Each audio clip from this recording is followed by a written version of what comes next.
കണ്ണുകൾ അടച്ച് സ്വസ്ഥമായിരിക്കുക. ശേഷം 12 ശ്വാസം കയറ്റി ഇറക്കുക. അതായത് ഇതുപോലെ ഒരു 12 ശ്വാസം. ഈ 12 ശ്വാസം നിന്നതിന് ശേഷം 1 മിനിറ്റ് നെറ്റിയുടെ മധ്യഭാഗത്തോട്ട് നമ്മൾ ഫോക്കസ് ചെയ്യുക. ഈ ഫോക്കസ് ചെയ്യുന്ന സമയത്ത് നമ്മുടെ കണ്ണുകൾ അടച്ചിട്ട് കൃഷ്ണമണി വട്ടം കറക്കുക. Up and down, right and left, ആ വട്ടം കറക്കുക ഒരു 10-20 സെക്കൻഡ്. അതിനുശേഷം നെറ്റിയുടെ മധ്യഭാഗത്തോട്ട് ഫോക്കസ് ചെയ്യുക. 1 മിനിറ്റ് കഴിഞ്ഞതിന് ശേഷം, സമയം തെറ്റിപ്പോയാലും കുഴപ്പമില്ല കേട്ടോ, ഞാൻ ജസ്റ്റ് ഒന്ന് പറയുന്നുള്ളൂ 1 മിനിറ്റ്. ഇനി അടുത്ത ശ്വാസം നമ്മൾ എടുക്കുന്നത് മാക്സിമം ആയിരിക്കണം. ഇങ്ങനെ പോയി പോയി പോയി പോയി പോയി പോയി പോയി ശരിക്കും നമ്മുടെ ശരീരത്തെ നിങ്ങൾ 10,000, 15,000, 20,000 രൂപ കൊടുത്ത് പുറത്ത് പോയി എടുക്കുന്ന ക്ലെൻസിങ് പ്രോസസ്സാണിത്. ഇത് നിങ്ങൾക്ക് വളരെ സിമ്പിൾ ആയിട്ട് നിങ്ങളുടെ വീട്ടിൽ ചെയ്യാവുന്നുള്ളൂ. നമ്മള് മെഡിറ്റേഷൻ ഒരാൾക്ക് സ്യൂട്ട് ആവുന്ന രീതിയിലായിരിക്കില്ല മെഡിറ്റേഷൻ വേറൊരാൾക്ക് സ്യൂട്ട് ആകുന്നത്. അപ്പൊ എല്ലാ ഇൻഡിവിജ്വലിനും വേറെ വേറെ രീതിയിൽ അവരവർക്ക് ആപ്റ്റായിട്ടുള്ള രീതിയിലുള്ള മെഡിറ്റേഷൻ ടെക്നിക്സ് ആയിരിക്കും സ്യൂട്ട് ആവുക. പക്ഷെ ഇതിന്റെ അപകടവശങ്ങളെ കുറിച്ച് നമ്മൾ ഓൾറെഡി പ്രീവിയസ് വീഡിയോയിൽ നമ്മൾ പറഞ്ഞിട്ടുണ്ട്. ഈ സോഷ്യൽ മീഡിയാസ് വഴി കാണുന്ന പല രീതിയിലുള്ള മെഡിറ്റേഷൻ ടെക്നിക്സ് യൂസ് ചെയ്ത് പല അപകടങ്ങളും വിളിച്ചു വരുത്തുന്നതിനെ കുറിച്ച് നമ്മൾ പറഞ്ഞിരുന്നു ഓൾറെഡി. എനിക്ക് ചോദിക്കാനുള്ളത്, വളരെ ചെറിയ പ്രായത്തിലുള്ള കുട്ടികൾ മുതൽ വലിയ ആൾക്കാർ വരെ വളരെ സേഫ് ആയിട്ട് എല്ലാവർക്കും യൂസ് ചെയ്യുന്ന രീതിയിലുള്ള അങ്ങനെ എന്തെങ്കിലും മെഡിറ്റേഷൻ ടെക്നിക്സ് ഉണ്ടാവുമോ? മെഡിറ്റേഷൻ എന്ന് പറയുന്നത് നമ്മളെ തിരിച്ചറിയാൻ ഉപയോഗിക്കുന്ന, അല്ലെങ്കിൽ നമ്മുടെ കഴിവുകളെ കണ്ടെത്താൻ വേണ്ടി നമ്മളത് കണ്ടെത്തിയാൽ മാത്രമേ നമുക്ക് അതിനെ ഫോളോ ചെയ്ത് പോകാൻ പറ്റുള്ളൂ. നമ്മൾ വളരെ ചെറുപ്പത്തിൽ കുഞ്ഞുങ്ങൾക്ക് മെഡിറ്റേഷൻ പ്രാക്ടീസ് ചെയ്യിപ്പിക്കുന്നത് ഭയങ്കര അടിപൊളിയെന്ന് ആലോചിച്ച് നോക്കൂ. നമ്മൾ ഏതൊരു ആക്ടിവിറ്റിനേക്കാളും കൂടുതൽ കുഞ്ഞുങ്ങൾക്ക് സന്തോഷവും ആനന്ദവും ഉണ്ടാക്കുന്നത് മെഡിറ്റേഷൻ സ്റ്റൈലില്ല. അവരത് വളരെ ചെറുപ്പത്തിൽ അത് കണ്ടെത്തിയാൽ പിന്നെ അവർ അതിനെ ഫോളോ ചെയ്ത് പോയിക്കോളും. ശരി എന്താണ് തെറ്റെന്താണെന്ന് എല്ലാം ഈശ്വരൻ പറഞ്ഞു കൊടുക്കും. ഈശ്വരന്റെ കൺട്രോളാണ് അവര്. നമ്മൾ നമ്മുടെ കൺട്രോളിൽ കുഞ്ഞുങ്ങൾ എടുക്കുമ്പോഴാണ് ഈ കുഞ്ഞുങ്ങൾ വഴിയേറ്റി പോകുന്നത്. അതിന്റെ ആവശ്യമില്ല. ഈശ്വരൻ ആ കുഞ്ഞുങ്ങൾക്ക് ഈ പറയുന്ന എല്ലാം കൊടുത്തിട്ടുണ്ടെങ്കിൽ ആ ഈശ്വരന്റെ മാർഗത്തിൽ പൊക്കോളും. ഇനി ഈശ്വരൻ ആരാണ്? ഈശ്വരൻ എന്ന് പറയുന്നൊരു ബോധമാണ്. മനസ്സിലാവുന്നില്ല. അതല്ല നമ്മൾ കാണുന്ന പോലെ പള്ളിയിൽ ഇരിക്കുന്നതോ അല്ലെങ്കിൽ അമ്പലങ്ങളിൽ ഇരിക്കുന്ന വിഗ്രഹങ്ങൾ നിങ്ങൾ ഈശ്വരനായിട്ട് കാണാതെ. ഇപ്പൊ നമ്മളൊരു മെഡിറ്റേഷൻ ചെയ്യുന്ന സമയത്താണെങ്കിലും നമ്മൾ ഈശ്വര ഭക്തി, എനിക്ക് ഭക്തി വേണം, ഒരു നിർബന്ധമില്ല. ഇവിടെ ആരും പറഞ്ഞിട്ടില്ല നിങ്ങൾ ഭക്തി വിചാരിക്കാൻ.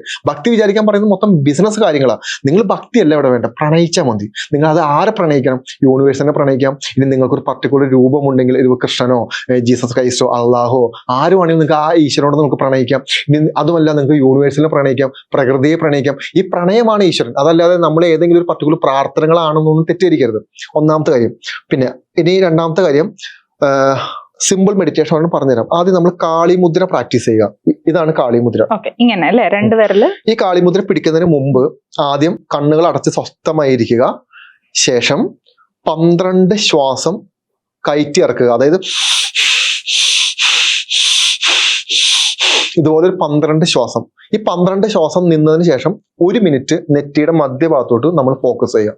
ഈ ഫോക്കസ് ചെയ്യുന്ന സമയത്ത് നമ്മുടെ കണ്ണുകൾ അടച്ചിട്ട് കൃഷ്ണമണി വട്ടം കറക്കുക. Up and down, right and left, ആ വട്ടം കറക്കുക ഒരു 10-20 സെക്കൻഡ്. അതിനുശേഷം നെറ്റിയുടെ മധ്യഭാഗത്തോട്ട് ഫോക്കസ് ചെയ്യുക. 1 മിനിറ്റ് കഴിഞ്ഞതിന് ശേഷം, സമയം തെറ്റിപ്പോയാലും കുഴപ്പമില്ല കേട്ടോ, ഞാൻ ജസ്റ്റ് ഒന്ന് പറയുന്നുള്ളൂ 1 മിനിറ്റ്. അതിനുശേഷം അടുത്ത 12 ശ്വാസത്തെ വീണ്ടും എടുത്ത് പുറത്തോട്ട് വിടുക.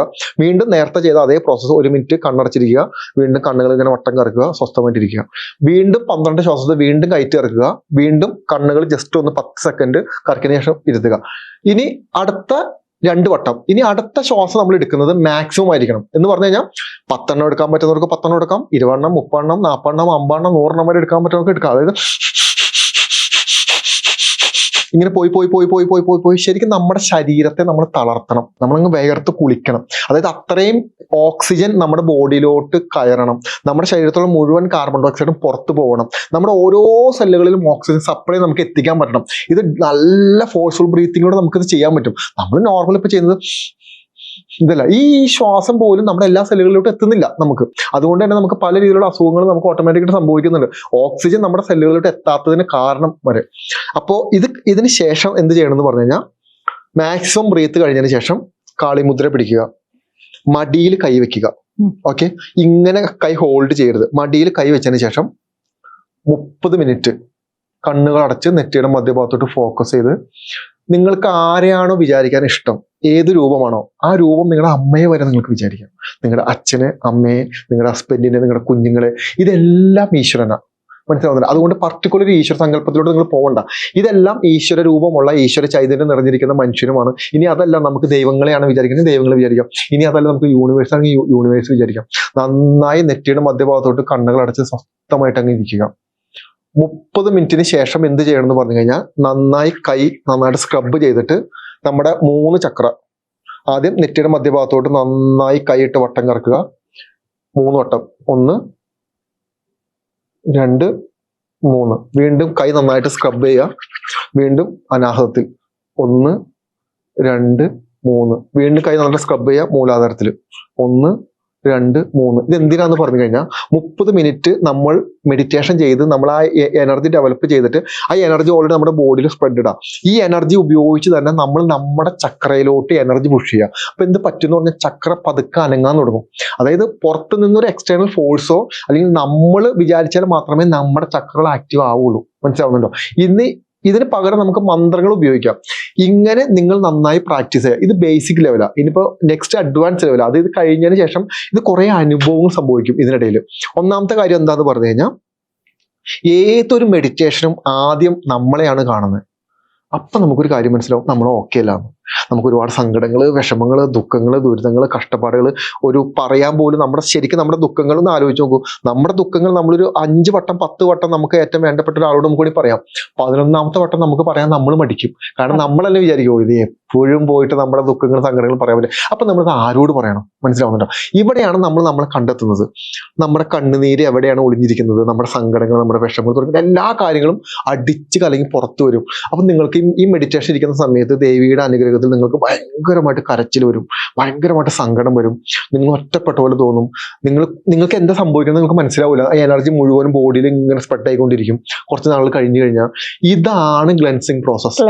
നിങ്ങൾ 10,000, 15,000, 20,000 രൂപ കൊടുത്ത് പുറത്ത് പോയി എടുക്കുന്ന ക്ലെൻസിങ് പ്രോസസ് ആണിത്. ഇത് നിങ്ങൾക്ക് വളരെ സിമ്പിൾ ആയിട്ട് നിങ്ങളുടെ വീട്ടിൽ ചെയ്യാവുന്നുള്ളൂ. ഈ ഇമോഷണൽ ട്രാക്ക് ബ്രേക്ക് ചെയ്യാതെ നിങ്ങൾക്കൊരു ഇഞ്ച് മുന്നോട്ട് പോകാൻ പറ്റില്ല. നിങ്ങളുടെ പ്രൊഫഷനിൽ നിങ്ങളെ തടയുന്നതും, നിങ്ങളുടെ കുടുംബജീവിതത്തിൽ നിങ്ങൾ ഇല്ലാണ്ടാക്കുന്നതും, നിങ്ങളുടെ സൗഹൃദങ്ങൾ നിങ്ങൾ ഒറ്റപ്പെടുത്തുന്നതും എല്ലാം നമ്മുടെ ഉള്ളിലിരിക്കുന്ന വൃത്തികേടുകളാണ്. എന്ന് പറഞ്ഞു കഴിഞ്ഞാൽ നമ്മൾ കഴിഞ്ഞു പോയ കാലഘട്ടങ്ങളിൽ നമ്മൾ അനുഭവിച്ചിരിക്കുന്ന നമ്മുടെ ഓർമ്മകൾ ഇനി വരുമോ എന്ന് നമ്മൾ മുൻകൂട്ടി കണ്ടിട്ട് നമ്മൾ എടുക്കുന്ന പ്രിപ്പറേഷൻസ് ആണ് ഈ പറയുന്ന വിശ്വാസമില്ലായ്മ. അതായത് മുൻ കാലഘട്ടങ്ങളിൽ നമ്മളെ ഒരാൾ ചതിച്ചു. ഇനി ഒരു ചതി എനിക്ക് വരാതിരിക്കാൻ വേണ്ടിയിട്ട് ഞാൻ കുറെ കാര്യങ്ങൾ ഇങ്ങനെ പ്ലാൻ ചെയ്തിരിക്കുക. ഇനി ഒരാൾ എൻ്റെ അടുത്തോട്ട് വരുമ്പോൾ ഞാൻ പ്ലാൻ ചെയ്യാം, ഇനി ഒരു പറ്റ് എനിക്ക് ഇവിടെ പറ്റരുത്. അതുകൊണ്ട് ഞാൻ എന്ത് പറയും, അവിടെ പഠിച്ച പാഠങ്ങൾ ഞാൻ ഇവിടെ വന്ന് അപ്ലൈ ചെയ്യാൻ ശ്രമിക്കും. ശരിക്കും ഈ വ്യക്തി നല്ല വ്യക്തിയാണ്, ഒരാവശ്യമില്ല നമ്മൾ ഇവിടെ കൊണ്ട് പ്ലാൻ ചെയ്യേണ്ടത്. നമ്മുടെ പേടിയാണ്, നമ്മുടെ ഭയമാണ്, ഫിയർ ആണ് നമ്മൾ ഈ കുഴി കൊണ്ട് മുഴുവൻ ചാടിക്കുന്നത്. ഇനി നിങ്ങൾ നല്ലൊരു നടനാന്ന് വിചാരിക്കുക, നല്ലൊരു പാട്ടുകാരനെന്ന് വിചാരിക്കുക, ഈഗോ എന്ന് പറയുന്ന സാധനം നിങ്ങളുടെ തലയിൽ കയറി ബാധിച്ചിട്ടുണ്ടോ? മനസ്സിലാവുന്നുണ്ടോ? ഏതൊരു വ്യക്തിനെ എടുത്ത് നോക്കിക്കോ, ആ വളരെ പ്യുവറായ ഒരു സോള് നമ്മളെ കുറിച്ച് മനസ്സിലാക്കുക, നമ്മുടെ കഴിവില്ലായ്മ മനസ്സിലാക്കുക, നമ്മുടെ കുറ്റങ്ങൾ മനസ്സിലാക്കുക, നമ്മുടെ ഇല്ലായ്മ മനസ്സിലാക്കുക. ഇതെല്ലാം നമ്മളെ മനസ്സിലാക്കിയ ഇനി നമ്മളെ ഒരാൾക്കും തളർത്താൻ പറ്റില്ല. കാരണം എന്താ, നമ്മളെ മറ്റുള്ളവരെ തളർത്തുന്നത് നമ്മുടെ കഴിവുകേടുകളെ ചൂണ്ടിക്കാണിച്ചിട്ടും നമ്മുടെ ഇല്ലായ്മകളെ ചൂണ്ടിക്കാണിച്ചിട്ടും നമുക്ക് എന്താണോ കുറവുകൾ അത് ചൂണ്ടിക്കാണിച്ചിട്ടാ. അത് നമ്മൾ കണ്ടെത്തിയ എന്താ പ്രശ്നം? അപ്പൊ നമ്മളിപ്പം ഗായത്രിയോട് പറയാം, ഗായത്രിയുടെ സ്വഭാവം വളരെ വൃത്തിയായിട്ട സ്വഭാവമാണ്. ഗായത്രി ഇന്നലെ വളരെ മോശമായിട്ട് സംസാരിച്ചു, ഗായത്രി എന്താണ് ഇങ്ങനെ പെരുമാറുന്നത്? ഗായത്രിയെ സംബന്ധിച്ച് ഗായത്രിക്ക് അതിന് 100 വെർഷൻ ഉണ്ടാവും, അല്ലെങ്കിൽ 100 ന്യായങ്ങൾ ഉണ്ടാവും. പക്ഷെ അവിടെയല്ല, അത് അങ്ങനെ മനസ്സിലാക്കാൻ നിന്ന് കഴിഞ്ഞാൽ ഒരു വട്ടം ഗായത്രി ഇമോഷണൽ ഡാമേജ് ആയെന്ന് ഞാൻ തിരിച്ചറിഞ്ഞാൽ അതാണ് എൻ്റെ കീ പോയിന്റ്. ആ കീ പോയിന്റിൽ വീണ്ടും ഞാൻ കുത്താൻ തുടങ്ങും. ഗായത്രിനെ എടുത്തു നോക്കിക്കോ, നമ്മൾ ഇതുവരെ ജീവിതത്തിൽ വഴക്കിട്ട് സങ്കടപ്പെട്ട് നടന്ന ആളുകളെല്ലാവരും നമ്മുടെ ഏറ്റവും വീക്ക്നെസ് ആയ പോയിന്റ് അറിയാവുന്നവരായിരുന്നു. അത് നമ്മൾ ഇട്ട് കൊടുക്കുന്നതാ. നമ്മളൊരാളുടെ മുന്നിൽ നിന്ന് കരയുന്നതോ നമ്മളൊരാളുടെ മുന്നിൽ സങ്കടപ്പെടുന്നതാണ് നമ്മുടെ ഏറ്റവും വലിയ പരാജയം. അത് അവർക്ക് കൊടുത്താൽ അവരത് ചെയ്തുകൊണ്ടേയിരിക്കും. എല്ലാ വീടുകളിലും ഇതാ സംഭവിക്കുന്നത്, എല്ലാ സൗഹൃദങ്ങളിലും എല്ലാ ബന്ധങ്ങളും ഇതാണ്. ഒരാളിരുന്ന് കരയുക, മറ്റൊരാളിരുന്ന് കരയിപ്പിക്കുക, മറ്റൊരാളുടെ അത് എന്ത് സംഭവിക്കുന്നത്? ശരിക്കും ഈ മറ്റൊരാളുടെ പ്രഷറും മറ്റൊരാളുടെ കാര്യങ്ങളും നമ്മളോട്ട് ഇഞ്ചെക്ട് ചെയ്ത് തരാം. മനസ്സിലാവുന്നുണ്ടോ? അപ്പൊ മനസ്സിലാക്കേണ്ട എന്താന്ന് പറഞ്ഞു കഴിഞ്ഞാൽ ഈ പ്രൊസീജിയറോടെ എല്ലാം നിങ്ങൾ കടന്നു പോകണം. നമ്മൾ കഴിവില്ലാത്ത ആളുകൾ തന്നെയാ. ഇത് ആരാ പറയുന്നത് നമുക്ക് വലിയ കഴിവുണ്ടെന്ന്? ഈശ്വരാനുഗ്രഹമല്ല, വേറെ ഒന്നുമില്ല. ഒരു നിമിഷം മതി നമ്മുടെ ഓർമ്മ പോകാൻ, മതിയല്ലോ. ഒന്ന് നമ്മുടെ വീടിന്റെ വാതിലിന്റെ പടി തട്ടിയാൽ മതി നമ്മൾ ഈ പറഞ്ഞ ആശുപത്രി കിടക്കാൻ. നമുക്ക് എന്താ ഗ്യാരണ്ടി?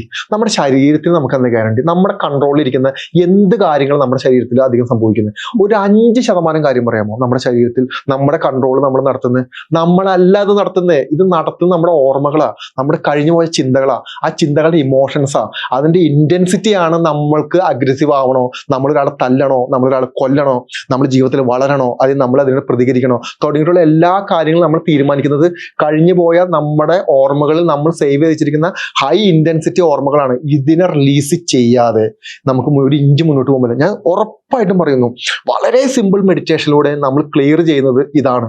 അതല്ലാതെ ഇവിടെ ഒരു ദൈവത്തിനും ഒരു ഈശ്വരനും നമ്മുടെ ആവശ്യമില്ല. മനസ്സിലാവുന്നുണ്ട്? നമ്മളൊന്നും ഇവിടെ പ്രാർത്ഥിച്ചിട്ടോ നമ്മൾ ഇവിടെ നിന്ന് കാര്യങ്ങൾ ചെയ്തിട്ട് വേണ്ട അവർക്ക്. അത് ആദ്യം മനസ്സിലാക്കൂ. തിരിയൂ, നിങ്ങൾ നിങ്ങളിലോട്ട് വരൂ. എന്താണ് യഥാർത്ഥ പ്രാർത്ഥന? വാതിലുകൾ അടച്ച് ഒരാൾ പോലും കാണാതെ വളരെ സ്വസ്ഥമായി നിങ്ങളുടെ പിതാവുമായി നിങ്ങൾ ഈ പറയുന്ന ബന്ധപ്പെടുന്നതാണ് നിങ്ങളുടെ യഥാർത്ഥ പ്രാർത്ഥന. ആ ദൈവവുമായിട്ട് നിങ്ങൾക്കൊരു കണക്ഷൻ വരണം. ആ ബന്ധം പുനഃസ്ഥാപിക്കുക. അതാണ് യഥാർത്ഥ പ്രാർത്ഥന. അതല്ലാതെ നിങ്ങൾ പോയിരുന്ന് കരയും ഒച്ചപ്പായും ബഹളവും ഉണ്ടാക്കി ഈ കരഞ്ഞ് നേർന്ന് ഒന്നും ആവശ്യമില്ല. സ്വസ്ഥമായിട്ടിരിക്കുക. നിങ്ങളുടെ ദുഃഖങ്ങളെ പറ്റി അറിയാവുന്ന നിങ്ങളുടെ ഭഗവാൻ നിങ്ങളുടെ കൂടെയുണ്ട്. നിങ്ങൾക്ക് വീണ്ടും വീണ്ടും ഓരോ പ്രശ്നങ്ങൾ തരുന്നുണ്ടെങ്കിൽ മനസ്സിലാക്കുക, ഇതുവരെയായിട്ടും ആ ഒരു ചെറിയ പ്രശ്നത്തിൽ നിന്ന് കരകയറാനുള്ള ബോധം നിനക്ക് ഉണ്ടായിട്ടില്ല. അത് ആദ്യം നീ ഉണ്ടാക്കിയെടുക്കുക. എന്നിട്ട് നീ എന്നെ വിളിക്കുക. അതുകൊണ്ടാണ് ആ ചില മനുഷ്യരെ കണ്ടിട്ടുണ്ടോ, വീണ്ടും വീണ്ടും വീണ്ടും പ്രശ്നങ്ങൾ വന്നുകൊണ്ടേയിരിക്കും. സെയിം പ്രശ്നം. അതിന്റെ അർത്ഥം എന്താ? അതിൽ നിന്ന് പുറത്ത് കിടക്കൂ. നിനക്കൊരു തല തന്നിട്ടില്ലേ? അതിനകത്ത് തലച്ചോറുണ്ടല്ലോ, അത് ചിന്തിക്കാലോ. നിനക്ക് ആരോഗ്യം ഉണ്ടല്ലോ. അല്ലെങ്കിൽ വേണ്ട, ഈ രാജ്യത്ത് നിയമമുണ്ടല്ലോ. ഇപ്പോഴും മറ്റുള്ളവരുടെ ചവിട്ടും കുത്തും ഒച്ചപ്പാടും ബഹളവും കേട്ട് ജീവിക്കുന്ന എത്രയോ മനുഷ്യരാ. മനസ്സിലാക്കൂ, നമുക്ക് കഴിവുണ്ടായിട്ട് മാത്രം കാര്യമില്ല. ആ കഴിവിനെ ഉപയോഗിക്കാൻ പറ്റുന്ന ഒരു കുടുംബവും ഒരു ഭർത്താവും ഒരു സാഹചര്യം നമുക്ക് വേണം. ഇനി അത് ഇല്ല എന്ന് കരുത്. എല്ലാ മനുഷ്യരും നമ്മളെ സപ്പോർട്ട് ചെയ്യുന്ന ആളുകളില്ല. അന്ന് ഇല്ല എന്നുണ്ടെങ്കിൽ നമ്മളെ കുറിച്ചെങ്കിലും മനസ്സിലാക്കണം. നമുക്ക് ആരുമില്ലാന്നും നമ്മൾ മുന്നോട്ട് പോകണമെന്നും നമ്മൾ സമ്പാദിക്കണമെന്നും നമ്മുടെ കാര്യം നമ്മൾ നോക്കണം എന്നുള്ള മിനിമം ബോധമെങ്കിലും നമുക്ക് വേണം. മനസ്സിലാവുന്നുണ്ടോ? നമ്മളിപ്പോഴും ഡിപ്പെൻഡഡ് ആണ്. നമ്മളിപ്പോഴും സ്നേഹത്തിന് ആഗ്രഹിച്ച് നിൽക്കുന്നവരാണ്. നമ്മളിപ്പോഴും അച്ഛൻ്റെ അമ്മയുടെ തണലിൽ ജീവിക്കാൻ ആഗ്രഹിക്കുന്നവരാണ്. ഈ കംഫർട്ട് സോണിൽ നമ്മളെ പിടിച്ചു നിർത്തുന്നത് കൊണ്ട് അവർക്ക് പല ഉദ്ദേശങ്ങളുണ്ടാവും. മനസ്സിലാക്കൂ, നമ്മളെ കുറിച്ച് മനസ്സിലാക്കാനുള്ള ഒരു പ്രോസസ്സ് മാത്രമാണ്. ഇതിനുശേഷം ഒരു അഡ്വാൻസ് ലെവൽ മെഡിറ്റേഷൻ നമുക്ക് പറയാം. ഇത് എന്താണ്? ഇതിപ്പോൾ ഒരു ബേസിക് മെഡിറ്റേഷൻ ആണ്. നിങ്ങൾക്ക് കുറെ കളറുകൾ കാണും ഈ മെഡിറ്റേഷൻ ചെയ്യുമ്പോൾ, കുറെ എനർജി വേരിയേഷൻ കാണും, പല പല അനുഭവങ്ങൾ ഉണ്ടാവും. എന്താണെങ്കിലും ഏറ്റവും സന്തോഷത്തോടെ ഏറ്റവും ഇഷ്ടത്തോടെ വാങ്ങിയെടുക്കുക. ഇതിൻ്റെ ഒപ്പം തന്നെ ഈ മെഡിറ്റേഷൻ ചെയ്യുന്ന സമയത്ത് നമ്മുടെ ശരീരത്തിൽ നെഗറ്റീവായ എനർജിയുടെ പ്രസൻസുകളാണ്. നെഗറ്റീവായ എനർജി എന്ന് പറയുന്നത് ഭൂതം പ്രേതത്തെ വിഷയമല്ല പറയുന്നത്. എനർജിയാണ് നമ്മുടെ ബോഡിയിൽ ഉണ്ടെന്നുണ്ടെങ്കിൽ നമ്മുടെ ബോഡിക്ക് ഭയങ്കരമായിട്ട് ഇറിറ്റേഷൻ സംഭവിക്കും, ഭയങ്കരമായിട്ട് ബുദ്ധിമുട്ട് വരും. എന്തൊക്കെയായിരിക്കും ഉണ്ടാവുക? എങ്ങനെ വേണമെങ്കിലും ആവാം. ഒരു പക്ഷെ നമുക്ക് ഭയങ്കര ദേഷ്യമാവും, ചിലപ്പോൾ പല്ല് കടിക്കും, ചിലപ്പോൾ നമുക്ക് ഭയങ്കരമായിട്ട് ഉള്ളിൽ ഭയങ്കര പെയിൻ എടുക്കും, നെഞ്ചുവേന എടുക്കും, വയറുവേന എടുക്കും, ചിലപ്പോൾ വൊമിറ്റ് ചെയ്യും, ചിലപ്പോൾ ലൂസ് മോഷൻ സംഭവിക്കും എന്ന് പറഞ്ഞാൽ കുറേ എന്തൊക്കെയാണോ നമ്മുടെ ബോഡിയിൽ നമുക്ക് ഉണ്ടാകുന്ന ബുദ്ധിമുട്ട് മുഴുവൻ ഉണ്ടാവും ജസ്റ്റ് മെഡിറ്റേഷൻ ചെയ്യുമ്പോൾ മാത്രം. അതിന്റെ അർത്ഥം എന്താ പറഞ്ഞാൽ ബോഡിയിലുള്ള എനർജിയുടെ വേരിയേഷൻ ചേഞ്ച് ആവണേ. ഇതിനെ നിങ്ങൾ അനുഭവിക്കണം. അയ്യോ എനിക്ക് മെഡിറ്റേഷൻ ചെയ്യുമ്പോൾ ഇങ്ങനെ ബുദ്ധിമുട്ടുണ്ടായേ, ഉണ്ടാകും.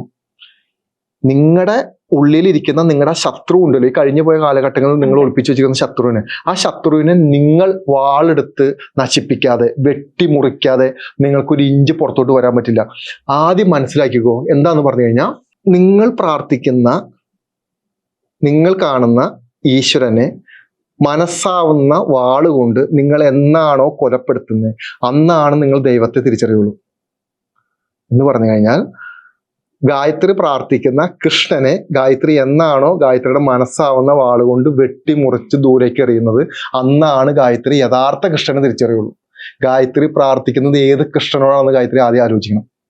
മനസ്സിലാവുന്നുണ്ടോ? ഗായത്രിയുടെ കൃഷ്ണൻ അതല്ല. ഗായത്രി ഇപ്പോഴും വിശ്വസിക്കുന്നത് അവിടെ ഇരിക്കുന്ന ആ രൂപങ്ങളും ആ വിഗ്രഹങ്ങളും ഈ പ്രസൻസുമാണ് ഗായത്രിയുടെ കൃഷ്ണൻ അല്ല. അത് ഗായത്രിയുടെ മറ്റൊരു സങ്കല്പത്തിലുള്ള കൃഷ്ണനാണ്. യഥാർത്ഥ കൃഷ്ണൻ ഗായത്രിയുടെ ഉള്ളിലിരിക്കുന്നുണ്ട്. ആ ഉള്ളിലിരിക്കുന്ന കൃഷ്ണനെ ആദ്യം കണ്ടെത്തണം. അല്ലാതെ പുറത്തുള്ള കൃഷ്ണനല്ല കണ്ടെത്തണ്ടേ. നമ്മളിപ്പോഴും പുറത്തുള്ള കൃഷ്ണനെ തപ്പി നടക്കാം. ഉള്ളിലുള്ള കൃഷ്ണനെ ഇവിടെ ആരും കണ്ടെത്താൻ ശ്രമിക്കുന്നില്ല. മനസ്സിലാവുന്നുണ്ടോ? ഞാൻ പറയുന്നത് ആ ഡയമെൻഷനിൽ മനസ്സിലാക്കണം എന്താണ് കേട്ടോ. എങ്കിലാണ് നമുക്ക് നമുക്ക് നമ്മുടെ ഈശ്വരനെ നമുക്ക് കണ്ടെത്താൻ പറ്റുള്ളൂ. നമ്മളിപ്പോഴും നമ്മളെ ചെറുപ്പത്തിൽ പഠിപ്പിച്ചിരിക്കുന്ന നമ്മൾ കണ്ടു കേട്ടിരിക്കുന്ന കഥകളിലൂടെ എല്ലാം നമ്മൾ സഞ്ചരിക്കുക. നിങ്ങൾ അതിനെല്ലാം മാറ്റി നിർത്തും. ഇതെല്ലാം നമുക്ക് കഥകളുമായിട്ടും മറ്റു കാര്യങ്ങളുമായിട്ട് നമുക്ക് അനുഭവിക്കാൻ പറ്റുള്ളൂ. നിങ്ങൾ നമ്മുടെ ഉള്ളിലോട്ട് വാ. ഉള്ളിൽ വന്ന് നമ്മുടെ കൃഷ്ണനുമായിട്ട് നമ്മൾ സംസാരിക്കൂ. അപ്പോഴാണ് നമുക്ക് മനസ്സിലാവുന്നത് എന്താണ് യഥാർത്ഥമായിട്ടുള്ളത് എന്താണെന്ന്. ഓരോ ആളുകൾക്കും അങ്ങനെ തന്നെ വ്യത്യസ്തമായിട്ടാണ് അവിടെ ഈശ്വരൻ നിൽക്കുന്നത്. അപ്പോൾ മനസ്സിലാക്കുക, ചെറിയ ചെറിയ പ്രോസസ്സുകൾ നിങ്ങൾ വലിയ മാനസികമായ ബുദ്ധിമുട്ടുകളിലോട്ട് പോകുന്നതിന് മുമ്പ്, വലിയ കഷ്ടപ്പാടുകളിലോട്ട് പോകുന്നതിന് മുമ്പ് വളരെ സിമ്പിളായ പ്രോസസ്സുകളിലൂടെ കടന്നുപോയി നമ്മുടെ എനർജിയെ ചേഞ്ച് ചെയ്ത്, നമ്മുടെ ബോധത്തെ ചേഞ്ച് ചെയ്ത്, ബോധത്തെ പരിണാമം വരുത്തി, നമ്മുടെ ഓറേനെ ഭയങ്കരമായിട്ട് സ്ട്രോങ് ആക്കി പോയി കഴിഞ്ഞാൽ, നിങ്ങൾ 10,000 രൂപയ്ക്കാണ് ജോലി ചെയ്യണമെന്ന് വിചാരിക്കാം. ആ 10,000 രൂപ നിങ്ങൾക്ക് ഏറ്റവും എഫക്റ്റീവായിട്ടും ഏറ്റവും സന്തോഷത്തോടെ നിങ്ങൾക്ക് ഉപയോഗിക്കാൻ പറ്റും. ഇന്ന് 1,00,000 രൂപ സാലറി കിട്ടിയാൽ പോലും മര്യാദയ്ക്ക് ജീവിക്കാൻ പറ്റാത്ത കാലഘട്ടം എന്ന് പറഞ്ഞാൽ ഇതെല്ലാം നമ്മുടെ എനർജി വേരിയേഷൻ സംഭവിക്കുന്നത്. അപ്പൊ അതുകൊണ്ട് സിമ്പിൾ മെഡിറ്റേഷൻ പ്രാക്ടീസ് ചെയ്യാം. ജസ്റ്റ് ഞാൻ പറഞ്ഞു എന്ന് മാത്രമേ ഉള്ളൂ. ഓക്കെ, നന്ദി ചേട്ടാ.